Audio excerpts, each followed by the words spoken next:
Welcome back to Behavioral Science for Brands, a podcast where we bridge the gap between academics and practical marketing.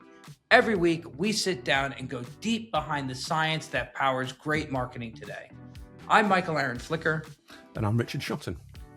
And today, we're bringing you a new series where we explore effective campaigns, the work that went into market, and why we believe they were so effective. Let's get into it.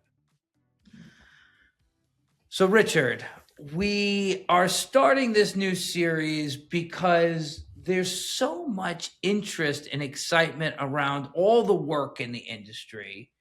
And you and I are very passionate about work that makes a difference, about effective campaigns, things that not just put great creative in market, but that have demonstrable results. So we said to ourselves, what if we looked at all the effectiveness award shows? What if we looked at all the case studies, if there's white papers available, and we find the ones that have demonstrated to have made an impact? And we use that as a source of material for us to talk about it and deconstruct and bring a lens to it. Yeah, so in a way, it's like a micro version of our book. So the book, Hacking the Human Mind, 17 giant brands, super successful brands, Starbucks, Guinness, Klarna. Well, rather than look at the brand as a whole, what we've done here is look at smaller campaigns. And I think that opens up the discussion to a far broader range of really effective bits of marketing. I hadn't thought about this. Another connection and separation from the book.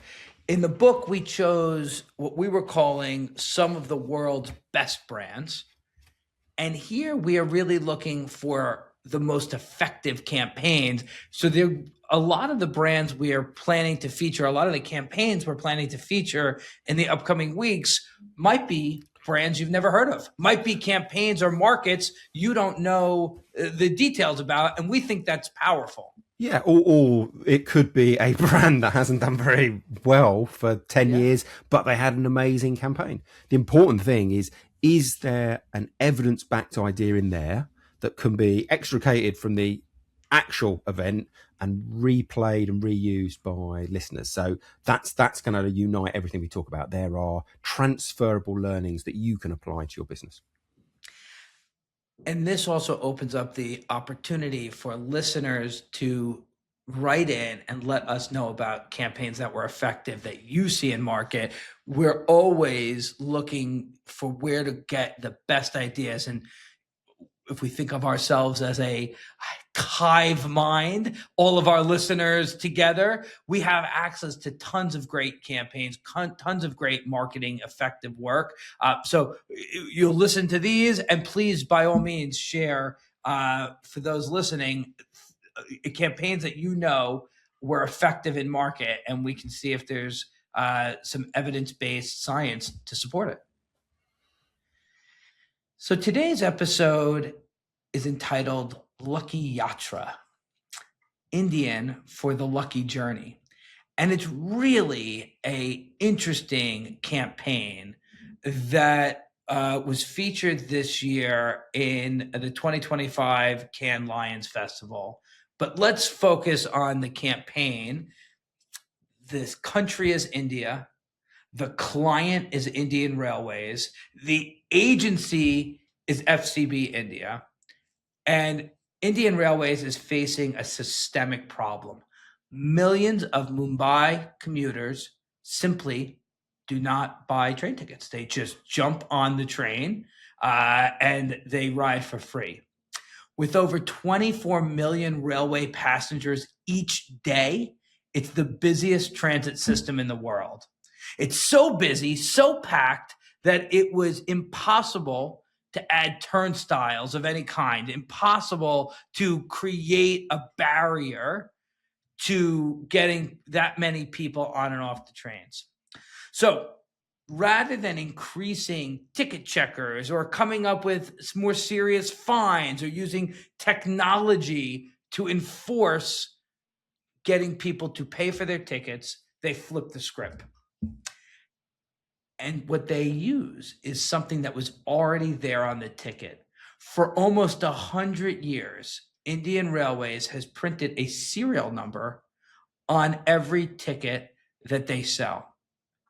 And so what FCB India and Indian Railways decide to do is they convert that unique number into a lottery number.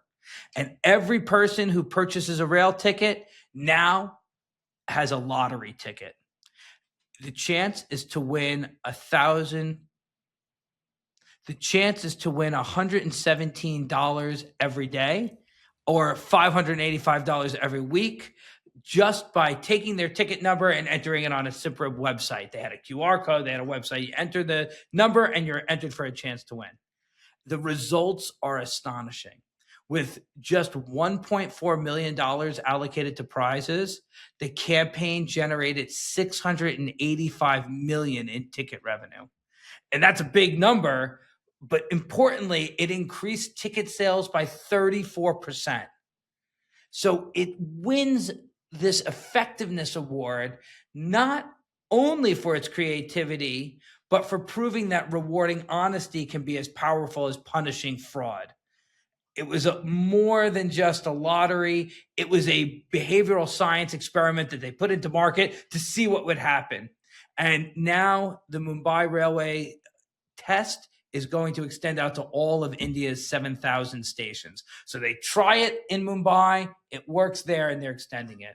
So really a lot of interesting stuff happening here. And you know what, we'll put in the show notes, there's a great 2.5-minute video that talks about all the conditions and what they did. So we'll add that to the show notes, Richard. But a lot happening here. Very interesting campaign. Yeah, I love it as a campaign. It's a great example of application, psychological insight, and then beautifully, creatively delivered. So I think when it comes down to the psychology, we've talked about this principle before, which is the idea that uncertain rewards can be more effective than certain rewards. So what we mean by that is there are different ways you can financially encourage a behavior. So you could reduce the price of something and everyone gets, say, a 5 or a 10% discount. The alternative is to add some uncertainty in. You don't guarantee that you're going to get a price money off. You don't guarantee that you're going to get a win. You just have a chance of success. And there's a really, really good study by Nina Mazar, who's at the University of Toronto. And back in 2015, she did this brilliant study that suggests it's that uncertainty, those variable rewards that tend to be the certain ones. So she sets up a vending machine. And the snacks inside this vending machine normally cost 75 cents. But for a few weeks, she runs a promotion.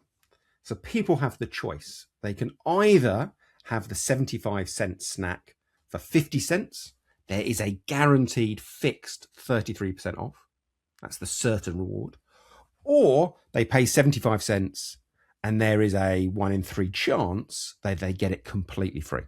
So 2/3 of the time you pay the total amount for 75 cents, 1/3 you get it completely free. And what she finds is that there are significantly more people buying the snack in the uncertain condition. So people buy 43% more of the uncertain reward rather than the certain reward. The argument that Mazar makes and others are that some of the benefit that we get excited about is the financial discount, the financial reward. But actually on top of that, there is the uncertainty, the excitement, the intrigue of the gamble. Will we be a winner? And you get that added benefit if you convert your fixed discount into a more variable reward. Yeah, it's an interesting study because, one, it would not necessarily be what a classical economist would say would happen. Yeah, they'd say they're the same thing. They'd say... Correct. Yeah. No, please. It's the same thing. Say, and so... third off or 1 in 3 chance of free, it's the same thing. And the cost, of course, of the business is the same. And so that's interesting in that it challenges a classical assumption. The other thing that's interesting to me is that when these numbers are relatively insignificant, this game of chance brings even a little bit of excitement to what otherwise is a pretty low engaged decision. So on top of it, or maybe because it's an easy choice, 50 cents, 75 cents, of course, the quarter matters, but really this game of chance brings a little bit of fun and intrigue to the decision. How much do you think that plays into it? So a lot of the experiments are around reasonably small items. Now, this particular study with the vending machine, it was a 75-cent snack. She, in the same paper, I think, does things with, pens or mugs. I mean, starting to get up to like $5 or $10, but they're reasonably small. The only thing I would say is what inspired her to do the study was the case of a furniture shop. So there was a furniture shop in America where they said to people, and apologies, I get the baseball team wrong. Is it the Boston Red Sox? Are they a baseball team? It is. They're not very basketball good or American from football. London. He got it right. Okay. Yes, very good. Yes, I the Boston think Red Sox. The amusingly, for a European, named World Series, if the Red Sox won the World Series, people would get their furniture purchase completely free. Now, again, I'm conscious that this is a sport I know nothing about, so I'm scrabbling around a bit here. But let's say at the beginning of the season, I don't know, a 5% chance of the Red Sox winning. They might be reasonable. What we're going to have Boston fans up in arms. Okay. But 7.5%. But the argument would be, and it would be that it is more effective to give people a chance in this manner than just saying, okay, well, this week we're reducing our furniture by 7.5%. So I think that that's an example, not a peer-reviewed one, but what inspired the campaign that shows that it can work on a bigger scale, because that furniture shop in Mazar's paper reports a huge amount of excitement and uplift in the sales because of the campaign. Love it. So FCB CCO Rakesh Menon says, by shifting the conversation from penalty to possibility, Lucky Yatra is reshaping how passengers view train tickets. No longer just a fare, it's a chance to win big. So as you're saying, it's a reframing of what's happening here. Yeah, and actually, I hadn't quite thought of it that way. So we've got the uncertain versus fixed reward. Lots of things that listeners can do with that. The other bit is, as you say, flipping the conversation from negative threats around penalties and fines and whatever to positive, you could win. And there are quite a few studies that suggest that can be effective. So there's an idea called the ostrich effect. George Lowenstein at Carnegie Mellon did the first kind of research around it.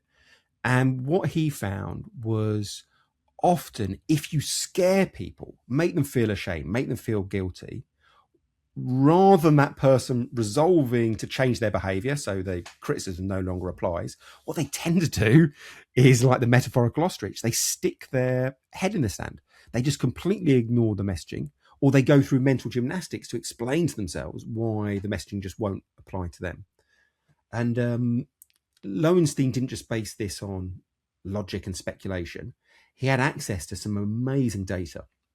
So the big fund provider, Vanguard, let him look at anonymized account data. So Lowenstein could see when were Americans checking their stock portfolios.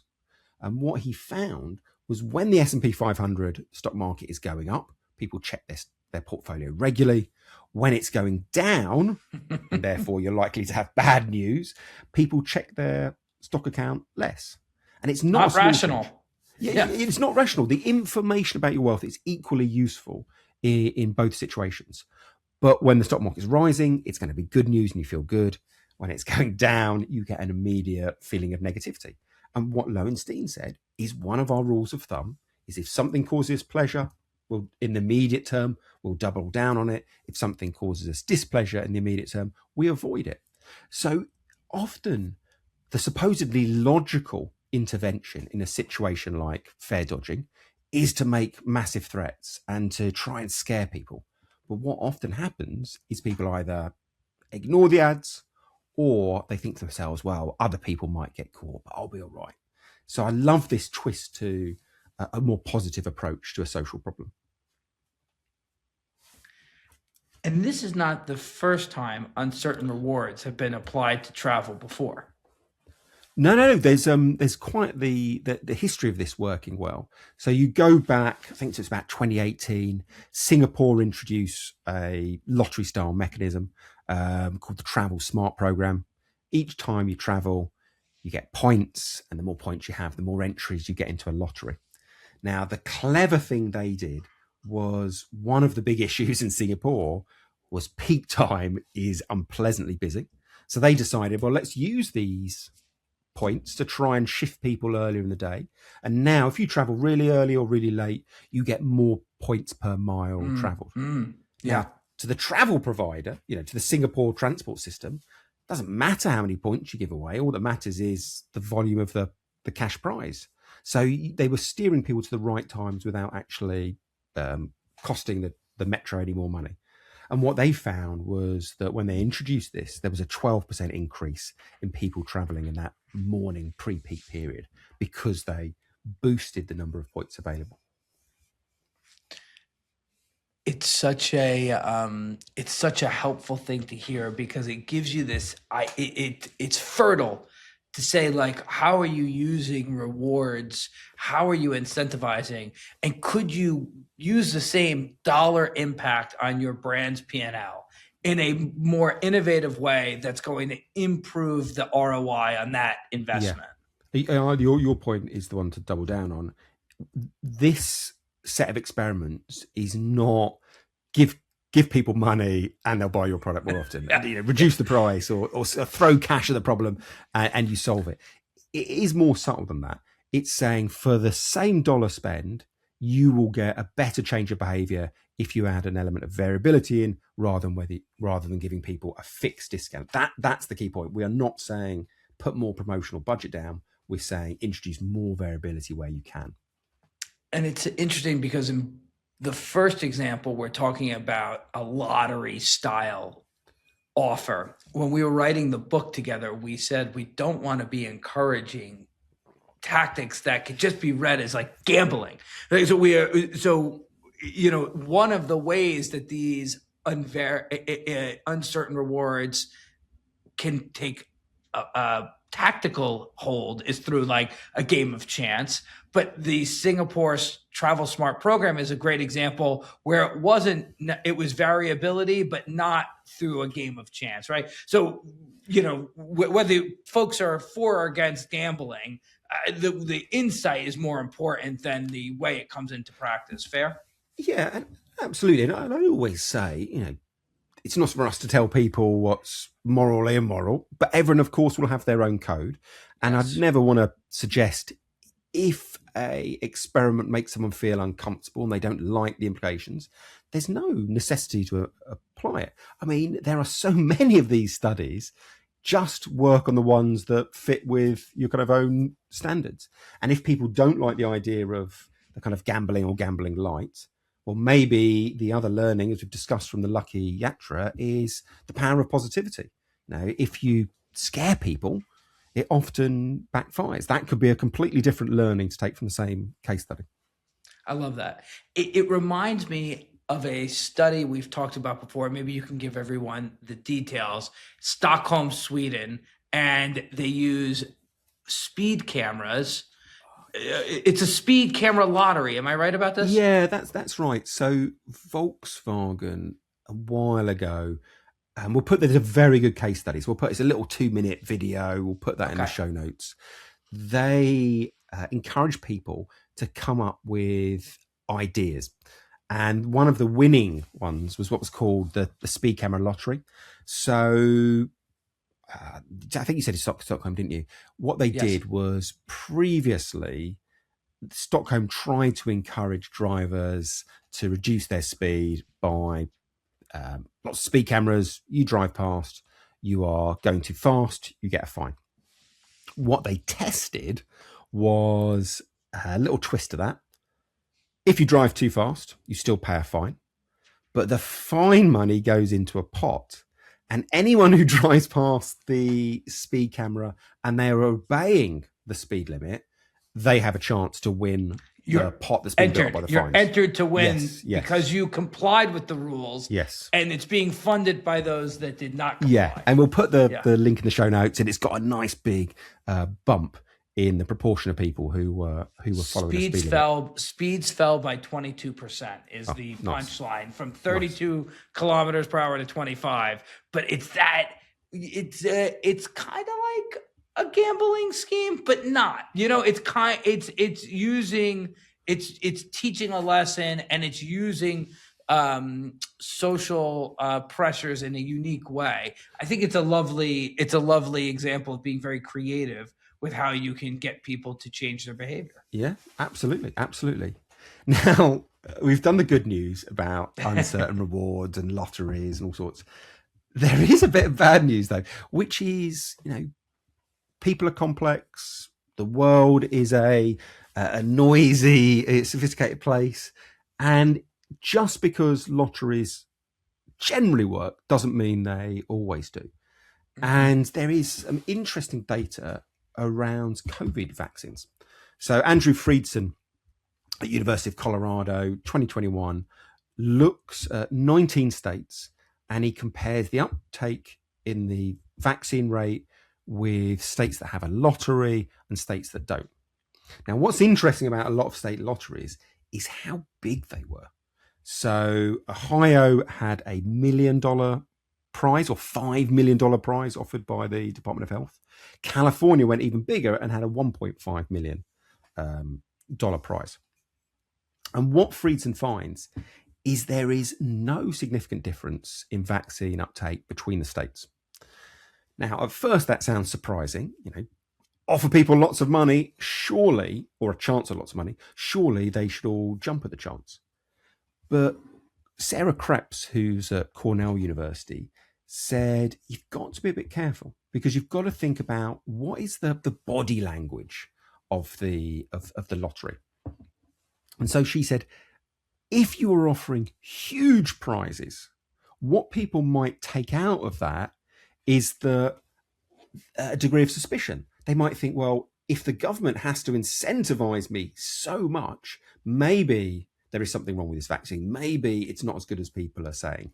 The scale of the prize actually amplified seeds of doubt in some people's mind.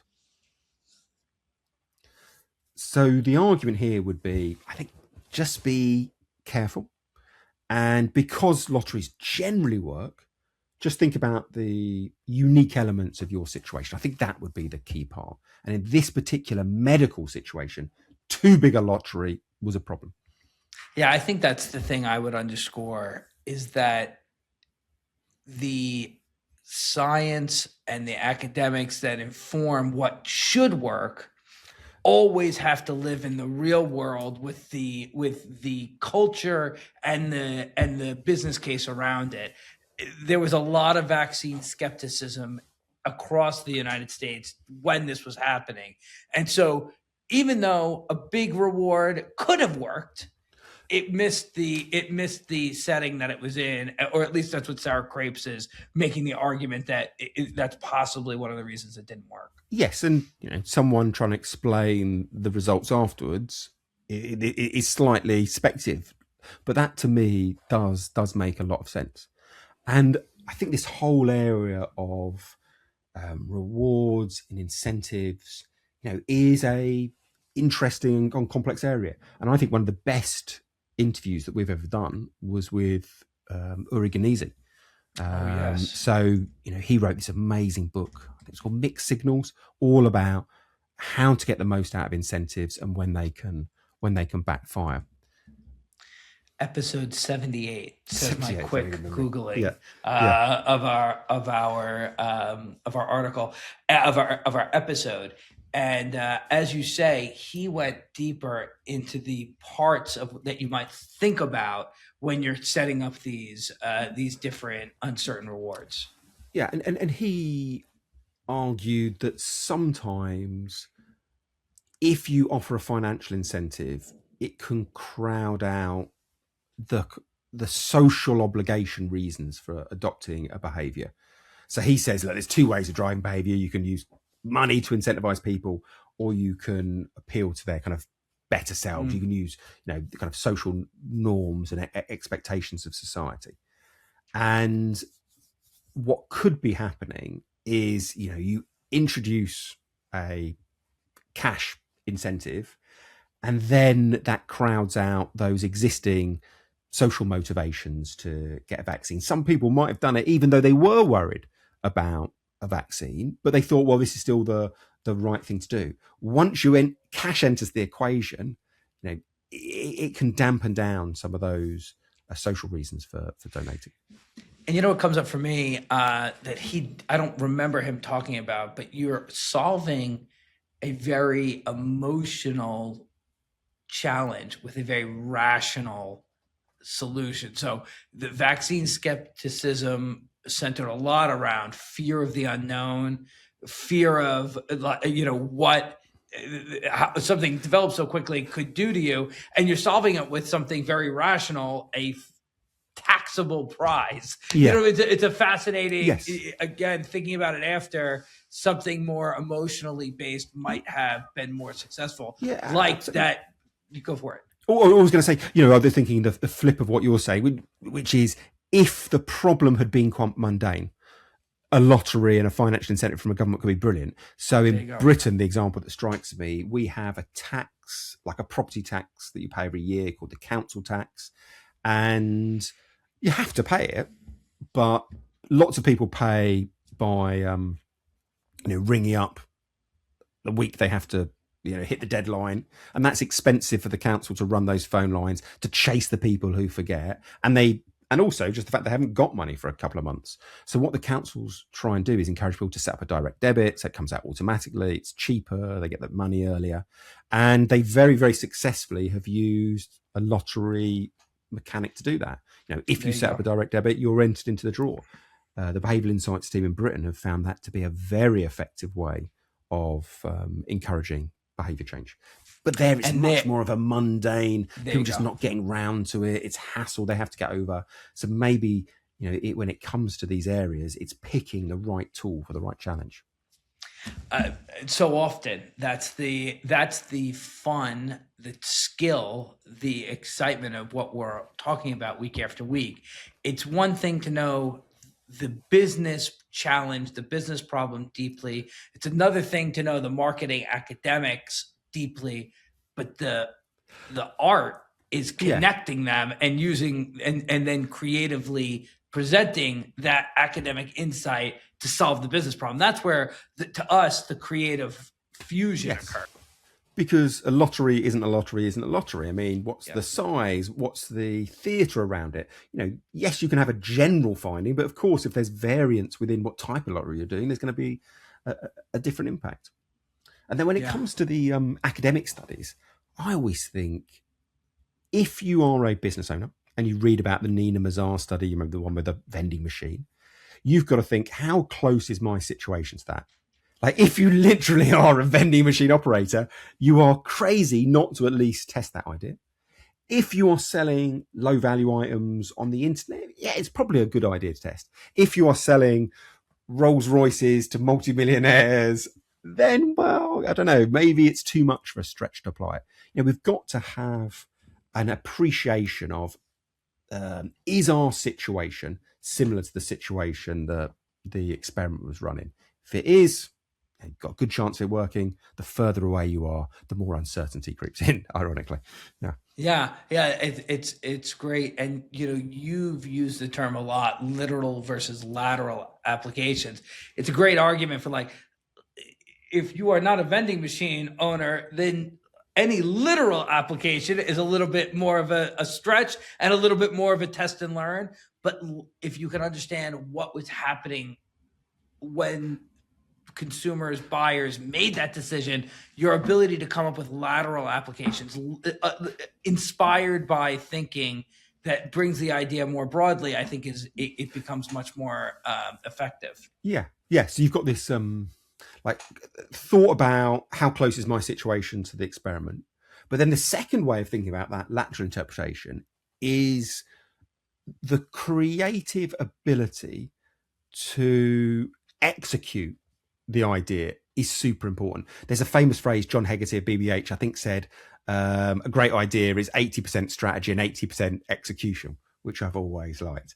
And I think thinking about that, what you could agree is there's a brilliant insight from the psychological experiments that gives you an opportunity, but then how you express that is just as important. That is super important. And the one that I keep on thinking about, and we talked about this in Hacking the Human Mind, is the example of Dishoom. So this is a curry house, a chain of Indian restaurants in Britain, and they introduced a variable reward. So if you went at certain times, they would incentivize you. At the end of the meal, you had a 1 in 6 chance of getting the bill completely paid for.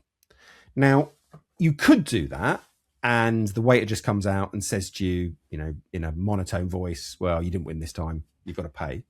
But what they do is they give it a real theatre.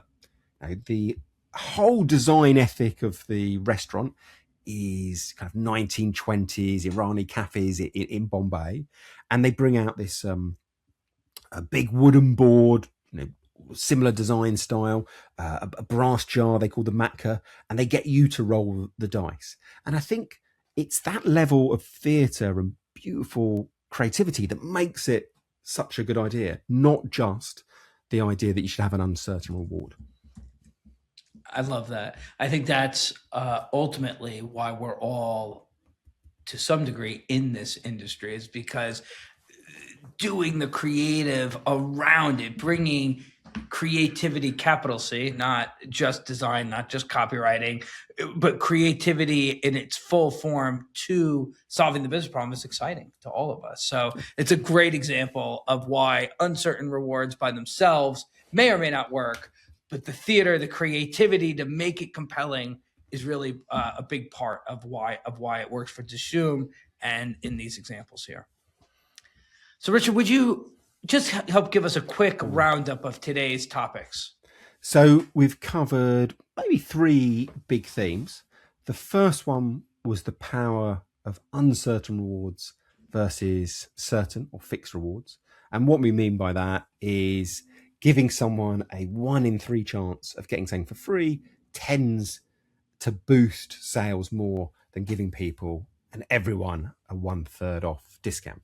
So that was the first idea. And the key point here is if you have a promotional budget, consider shifting how you use it, not necessarily spending more, but introducing that element of variability. Give 1 in 100 customers 100% off rather than 100% of customers 1% off. So that was the first part we discussed. We then talked about the ostrich effect a bit more briefly, but that is the idea that campaigns that try and scare people or make them feel guilty or ashamed, they tend to backfire. People will ignore the ads or they'll explain to themselves why those messages just don't apply to them. And then the third and final study we discussed was a real watch out. And it was that sometimes a very big incentive can backfire. And we talked about how California and Ohio had used very large incentives to encourage people to get vaccinated. But because they were so large, the question they popped into people's mind was, is this thing dangerous if the government is trying to pay me so much to do it? So just because lotteries can work well in general, you need to think about the specifics of your situation. And if there is and I would argue unfounded, nervousness and concern about your product, as you said, that kind of emotional fear, throwing a large lottery at the problem might not be the best thing to do. Might make it worse. Yeah. Thank you to everyone who listened to today's episode. As we like to say, please share it with others that are excited about marketing, because we hope it will be of service to them as much as you liked it. And to help us reach even more people, if you would like, comment, or share, that helps us reach new marketers who would be helped by our conversation today. Until next time, I'm MichaelAaron Flicker. And I'm Richard Shotton. Thanks so much for listening.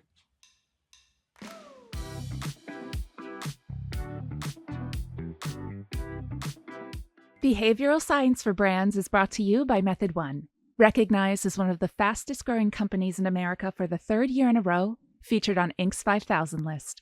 Method One is a proudly independent creative and media agency grounded in behavioral science. They exist to make brands irresistible, helping people discover products, services, and experiences that bring moments of joy to their lives. As behavior change experts, Method One creates emotional connections that drive true brand value for their clients, focusing primarily with indulgence brands in the CPG space. Find out more at methodone.com.